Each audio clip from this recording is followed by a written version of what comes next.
আমরা একাদশী ব্রতটা পালন করব পরের দিন অর্থাৎ শনিবার। কেন না এই দিন মহা দ্বাদশী পড়েছে। যদি একাদশীর পরের দিনে কোনো বিশেষ মহা দ্বাদশী থাকে তাহলে আমরা পূর্ব দিন একাদশী ব্রত পালন না করে পরের দিন মহা দ্বাদশী ব্রত পালন করব। ঠিক একাদশী যেমনভাবে পালন করি সেইভাবেই একাদশী ব্রতটা পালন হবে পরের দিনে অর্থাৎ মহা দ্বাদশীতে। এই মহা দ্বাদশীর নাম হলো জয়ন্তী মহা দ্বাদশী ব্রত।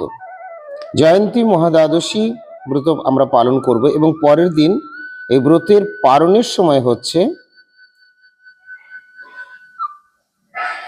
9:59 মধ্যে, পূর্বাহ্ন 9:59 অর্থাৎ সকাল 9:59 মধ্যে এই ব্রতের পালনটা হচ্ছে রবিবার দিন 12ই জানুয়ারি 27শে পৌষ। তাহলে শুক্রবারে একাদশী হলেও পরের দিন অর্থাৎ শনিবার দিন এই একাদশী ব্রত পালন করতে হবে।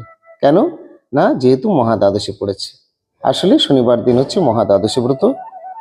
এই মহা দ্বাদশী ব্রত আমরা পালন করলে একাদশীর চেয়েও আরও অধিক ফল লাভ হয় এবং শাস্ত্রে বা আমাদের গুরু বৈষ্ণবগণ এই মহা দ্বাদশী ব্রত পালনের অপার যে মাহাত্ম্য রয়েছে সেগুলি জানিয়েছেন এবং তারা নিজেরা মহা দ্বাদশী ব্রত পালন করেন এবং আমাদেরকে সেভাবে করতে বলেন।